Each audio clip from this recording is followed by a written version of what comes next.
Hello students. हम लोगों ने लास्ट वीडियो लेक्चर में कोलराउच लॉ स्टार्ट किया था, तो उसी को मैं कंटिन्यू करता हूँ। तो put the heading your Kohlrausch law.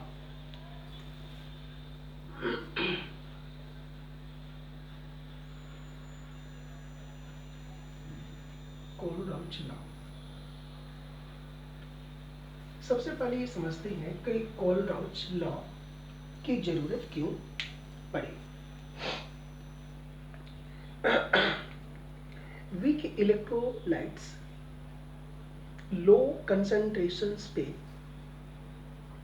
इनका डिसोसिएशन हाई होता है और हाई कंसंट्रेशंस पे इनका डिसोसिएशन बहुत ही कम होता है।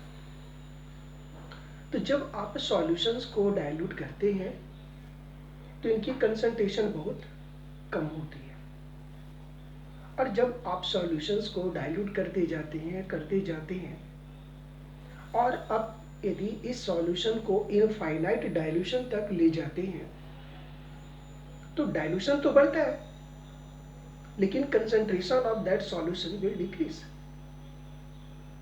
तो फाइनली कंसंट्रेशन ऑफ सॉल्यूशंस जब जीरो हो जाता है, यानी सॉल्यूशन ऑफ कंसंट्रेशन यदि C हो तो C यदि जीरो हो जाता हो और डाइल्यूशन यदि इन्फिनिटी हो जाता हो, तो इस सिचुएशन में जो मोलर कंडक्टिविटी होती है that is called limiting molar conductivity. लेकिन अब बात यहाँ पर यह आती है कि eight infinite dilution the number of ions means the concentration of solution becomes equal to 0।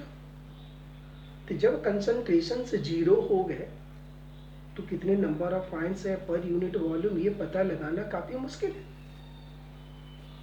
और जब number of ions per unit volume पता ही नहीं चल पा रहा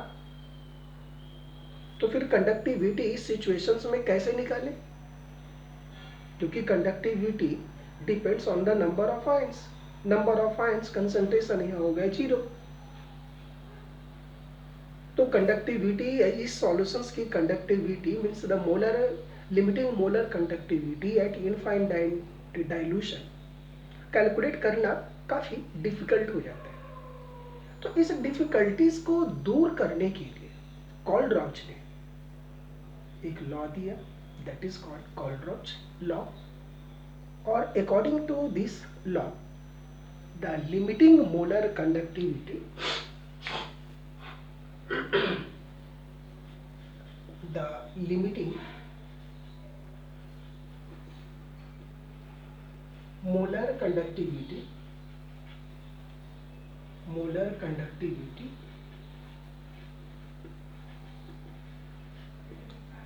of an electrolytic solution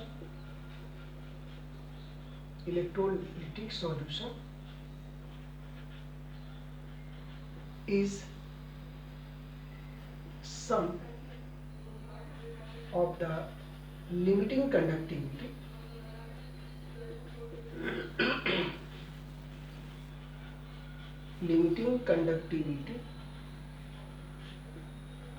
of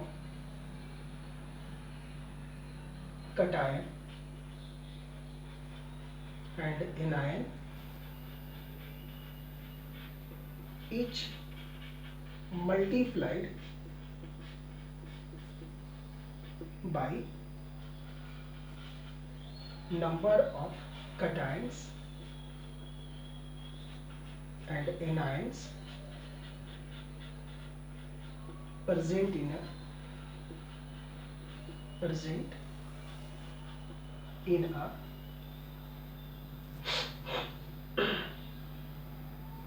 a formula unit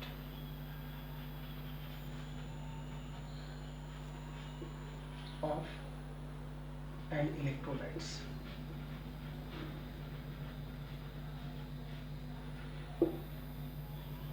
जैसा यदि हमने माना कि हमारे पास एक इलेक्ट्रोलाइट्स है AXBY,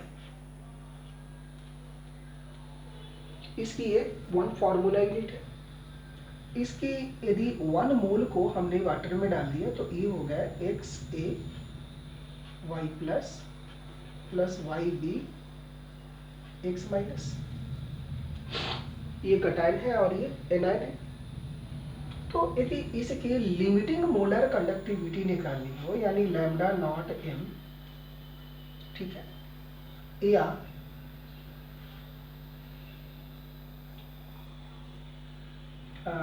limit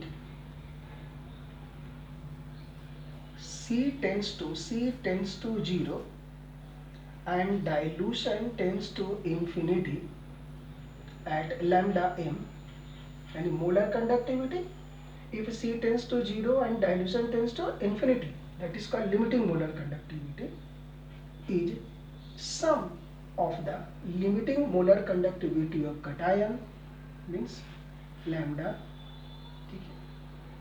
not or a y plus lambda not b x minus multiplied by number of ions present formula unit. तो ये एक का कितने था x और ये कितने थे y। So by this formula, in this way we can calculate the limiting molar conductivity of an electrolytic solution. As per example,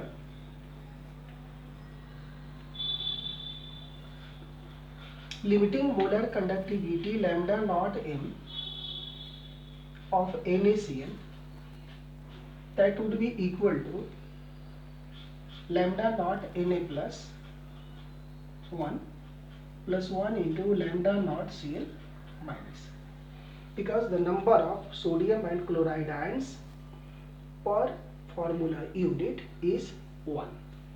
So in this way we can calculate, after knowing the value of conductivity of the sodium ion, the conductivity of the chloride ions, their sum is the equal to the limiting molar conductivity of sodium chloride.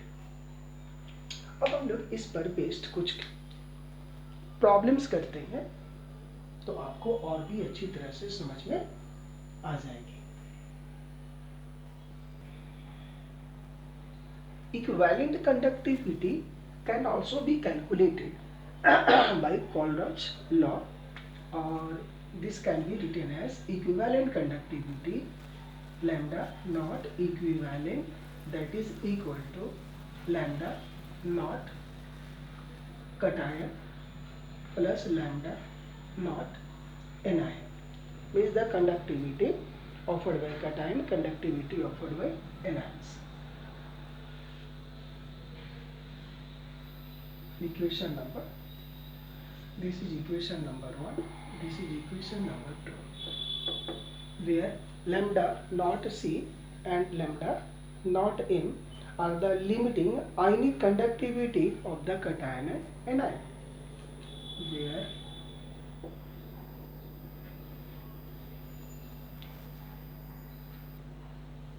lambda naught C and lambda naught A are the limiting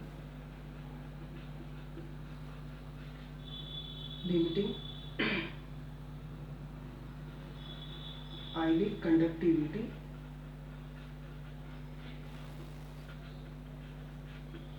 of cation and anion.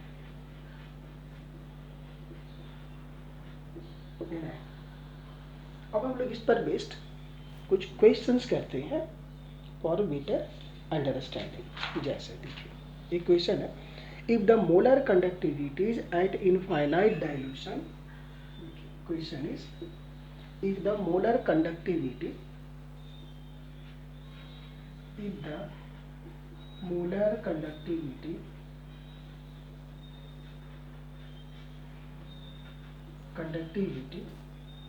at infinite dilution of NaCl, HCl and sodium acetate CH3COONA, sodium acetate are 126.4, 426.1, 426.1 and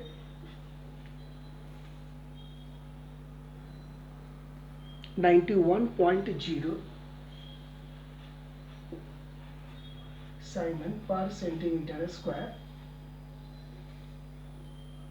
per mole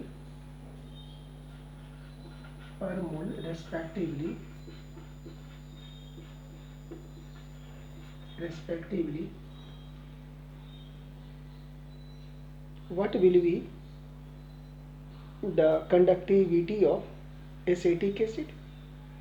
What will be that of acetic acid? What will be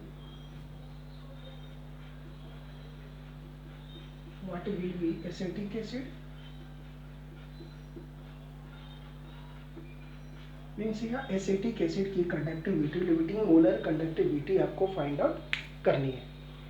इसको ध्यान से देखिए, हमें acetic acid की limiting molar conductivity निकालनी है और limiting molar conductivity को फाइंड आउट करने के लिए हमें कटायन की कंडक्टिविटी, एनायन की कंडक्टिविटी एट इनफाइनाइट डाइल्यूशन हमें पता करना होगा कि एट इनफाइनाइट डाइल्यूशन कटायन की कंडक्टिविटी क्या है, फिर एनायन की कंडक्टिविटी क्या है।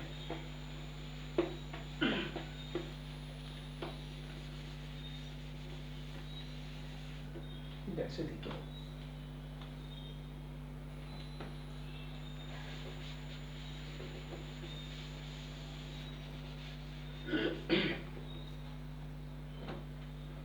सबसे पहले हमें यहाँ देखिए एसिटिक एसिड की कंडक्टिविटी हमें निकालनी है। तो limiting molar conductivity of acetic acid CH3COOH that would be equal to lambda naught CH3OO minus plus lambda naught for H plus, यानी इनफाइनाइट डाइल्यूशन पे जो मोलर कंडक्टिविटी निकालनी है एसिटिक एसिड की according to Kohlrausch law, that is equal to the sum of the conductivity offered by cation and anion multiplied by number of cation and anions present in a one formula unit. तो one formula unit of acetic acid contains one acetate ion and one hydrogen ion. तो यहाँ one से आप multiply कर देंगे तो इतनी होगी, यानी हमें ये फाइंड आउट करनी है। अब इस क्वेश्चंस में क्या दिए हुए देखिए, NaCl की कंडक्ट हमें क्या क्या चाहिए, एसिटेट आयन और हाइड्रोजन आयन। अब आप यहाँ देखिए NaCl की कंडक्टिविटी कितनी है 126.4, यहाँ देखिए NaCl, ठीक है, lambda naught for NaCl equal to 126.4।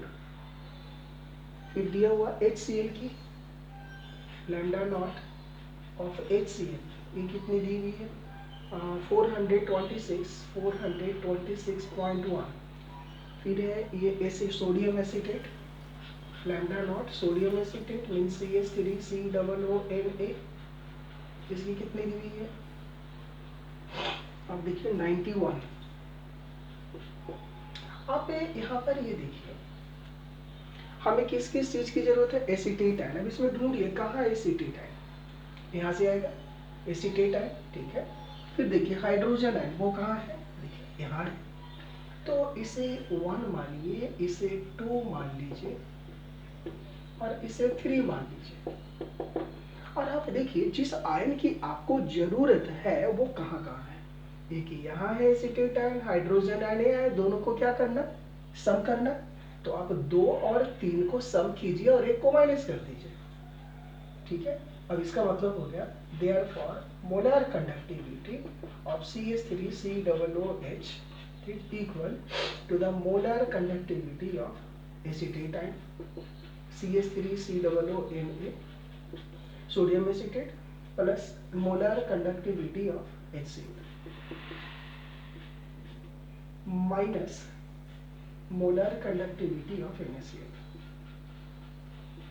हो गया। अब आप सभी की वैल्यू आप यहाँ पर सब्स्टिट्यूट कर दीजिए, माइनस है यहाँ, और सभी की वैल्यू आप यहाँ सब्स्टिट्यूट, एसीटेट आयन की कितनी है 91, ठीक है, प्लस HCl की 426.1 माइनस NaCl की 126.4। अब इसमें 91 आप जोड़ दीजिए, ये 0.1 और 6 एक साथ 9 2 11 का एक बाकी है, 4 1 5, इसको माइनस कर दीजिए 126.4, फिर हो गया 11 में से 4 गया 7, ये बच गए 6 में से 6 गया 0, ठीक है, ये 1, तो 11 में से 2 गया 9, ठीक है, और ये बचा 4 में से 1 गया 3, 390.7 ये निकल गया। इसे लिमिटिंग मोलर कंडक्टिविटी ऑफ कितने आए आंसर इसके, हाँ 390.7, ठीक है, ये साइमन सेंटीमीटर स्क्वायर पर मोल इसके लिमिट। इस तरह से हम लोग देख लेंगे कि लिमिटिंग मोलर कंडक्टिविटी को हम लोग फाइंड आउट कर सकते हैं on the basis of Kohlrausch law. ठीक है, एक और भी क्वेश्चंस देख सकते हैं। जैसे क्वेश्चंस है, calculate the molar conductivity, calculate the molar conductivity, चलिए यहाँ मैं लिख देता हूँ। The question is calculate the molar conductivity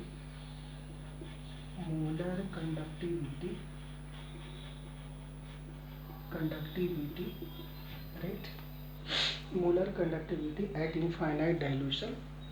तो क्वेश्चन वही है, at infinite dilution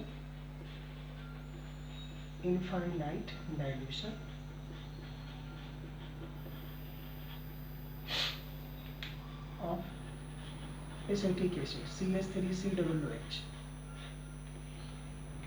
और इन सभी की वैल्यू दी हुई है, ऊपर में जो था वही वैल्यू दी हुई है, यह वैल्यू दी हुई है lambda m infinity of HCl, ठीक है, फिर लैम्डा नॉट m या इंफिनिटी CH3COONA ये भी गिवन है, फिर आपको दिया हुआ lambda infinity m of NaCl ये भी दिए हुए, फिर ऊपर वाली क्वेश्चन है, आप मैं दे देता हूँ, आप लोग उसको सॉल्व कर लिए। 425 है HCl का, 425 एसीटेट आयन की 96 और NaCl का दिया हुआ 188, ये सभी को आप सॉल्व कर लेंगे। ओके, तो ये था हमारा कोलरॉच लॉ, और उस पर बेस्ड प्रॉब्लम्स को आप कैसे बनाएंगे उस पर हम लोगों ने सीखा।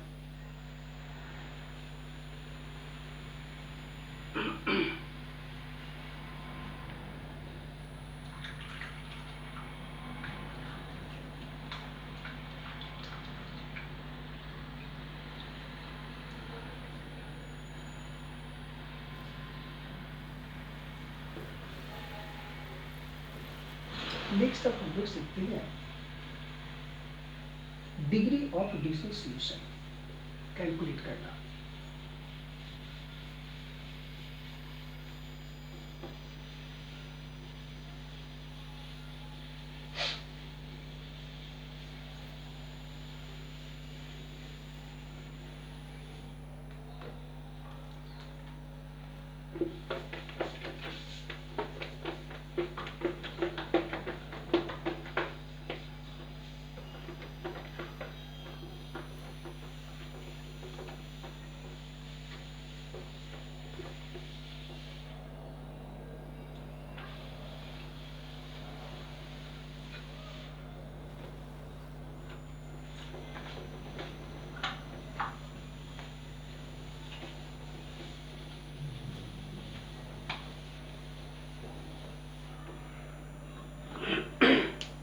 नेक्स्ट हिंट है calculation of degree of dissociation.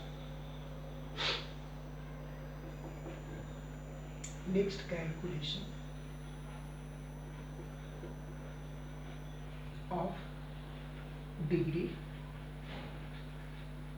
of dissociation.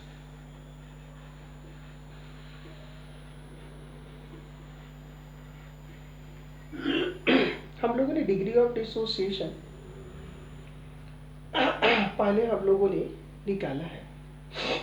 तो degree of dissociation alpha that is equal to lambda m at c divided by lambda not m.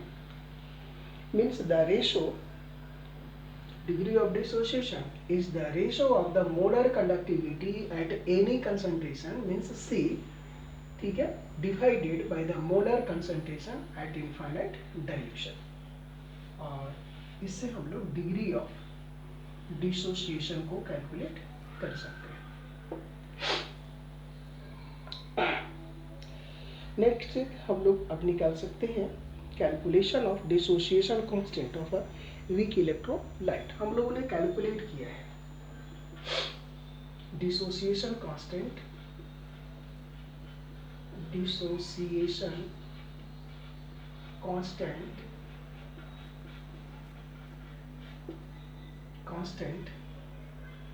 Of a weak electrolyte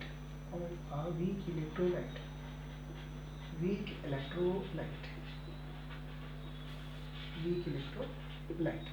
और हम लोगों ने इसको कैलकुलेट किया है dissociation constant को. जैसे चलिए फिर से मैं दिखा देता हूँ इसका. मान लेते हैं हमारे पास वीक इलेक्ट्रोलाइट एसिटिक एसिड है.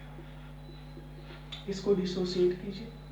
तो ये डिसोसिएट होने के बाद में एसिटेट आयन बनाएंगे COO- और प्लस H प्लस. हमने मान लिया इसका इनिशियल कंसंट्रेशन C मोल पर लीटर है. तो इसके 0. अब हमने मान लिया फाइनल स्टेट में जब इक्विलिब्रियम एस्टैब्लिश्ड हो गए मींस इन इक्विलिब्रियम कुछ न कुछ इसका डिसोसिएट होगा. मान लिया अल्फा डिसोसिएट हो. तो C का अल्फा डिसोसिएट हुआ, C अल्फा डिसोसिएट हुआ तो बच गया क्या C माइनस C अल्फा. इसका बना क्या C अल्फा. इसका बना क्या C अल्फा.